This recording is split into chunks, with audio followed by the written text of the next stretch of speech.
Jan Žižka was born in a small town in the Kingdom of Bohemia around 1360 to a privileged family. He grew up in the court of German King Wenceslaus IV and became the chamberlain to the Queen Sophia of Bavaria. After leaving the court, Žižka became a professional soldier and mercenary for most of his adult life, fighting for various European powers such as the Kingdom of Poland. His most important role in his early career was taking part in the decisive Battle of Grunwald in 1410.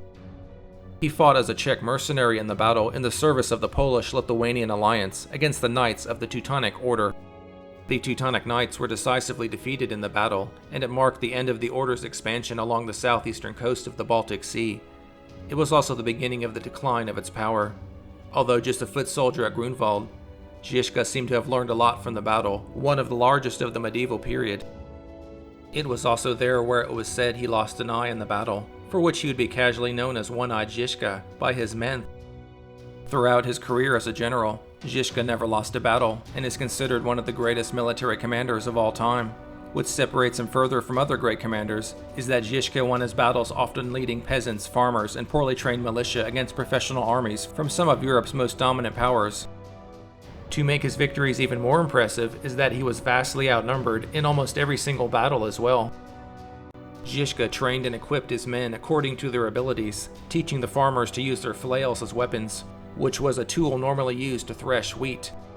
He was also one of the first commanders to handle infantry, cavalry, and artillery as one tactical body.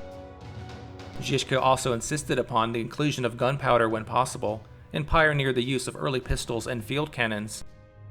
However, he is most remembered for the way he revolutionized warfare through his introduction of war wagons.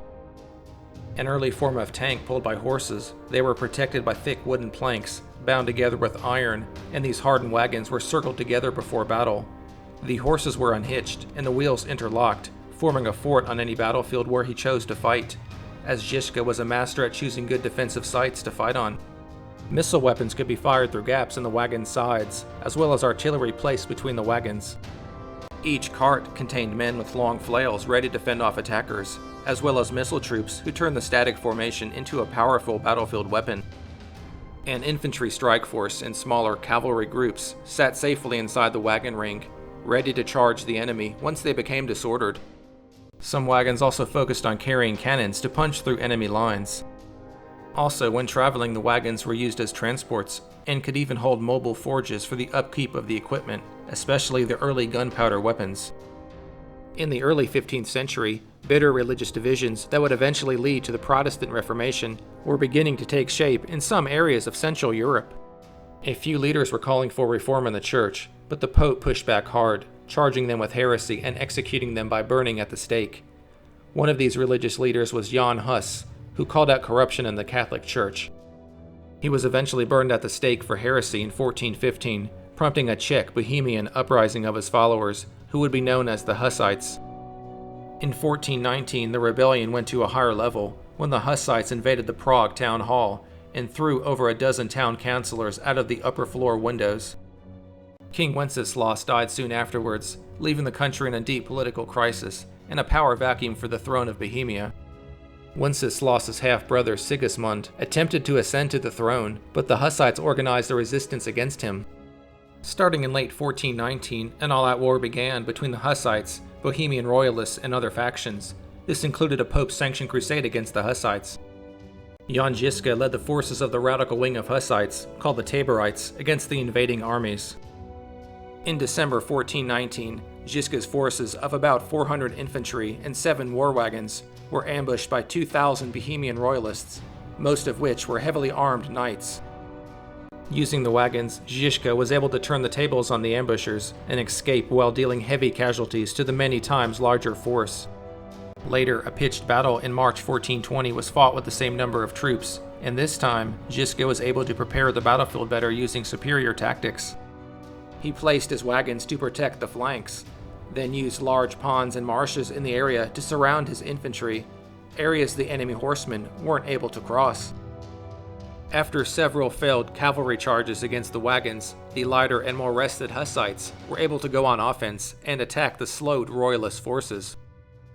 The battle lasted until nightfall, and Žižka's forces of mainly farmers, peasants, women, and even children managed to inflict heavy casualties on the professional soldiers of the Bohemian royalists. In July 1420, Sigismund led around 80,000 crusaders back into Bohemia against the Hussites and attempted to invade Prague, where he had control of 2 castles. Žižka was tasked with leading the defense of the city. As a master at forcing his enemies to attack at a disadvantage, Žižka fortified the hill of Víkov just outside of Prague. This prevented the encirclement of the entire city, causing a siege to be ineffective. The fortifications were placed in an area near a steep cliff and were secured by walls and moats. Sigismund, leading a force numbering in the thousands, attempted to take the hill, but were repulsed by as few as 60 defenders armed with flails and guns.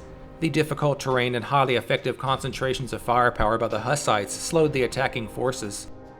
Soon afterwards, a small Hussite relief force counterattacked and forced the Crusaders fleeing off the nearby cliff. Only around 160 total Hussites managed to drive off thousands of crusading knights and soldiers. Sigismund was forced to abandon the attempted siege of the city, and the Hussites soon captured the 2 royalist castles in Prague. While besieging a castle in southwest Bohemia in 1421, Žižka lost the use of his remaining eye in battle. Though now totally blind, he still effectively commanded his troops in combat. Sigismund returned again to Bohemia in December 1421 and faced off against Jan Žižka at the Battle of Kutná Hora. Surrounded by a force over 5 times larger, the Hussites faced imminent destruction. In one of the first uses of offensive artillery in battle, Žižka bombarded the royalist forces to temporarily keep his trapped men safe. He then formed his war wagons into a column and charged the enemy lines with all of their offensive firepower. Žižka's column broke through Sigismund's encirclement, saving the trapped troops and turning the tide of the battle, all while being blind in both eyes. Following his brilliant maneuver on the battlefield, Žižka constantly harassed Sigismund's forces, raiding and ambushing them at will. Whenever they counterattacked, he baited them into attacking his fortified wagons before launching his own assault on them. A demoralized Sigismund left Bohemia at the end of the month, unable to defeat Žižka in battle. Žižka would eventually have to fight against fellow Hussites as the group split into feuding factions after the repulsion of the Royalists and Crusaders. In every battle, he was incredibly effective, using a mix of high-ground fortifications and expertly timed counterattacks to win the day. Žižka's victories helped him to temporarily unify the Hussites against external threats.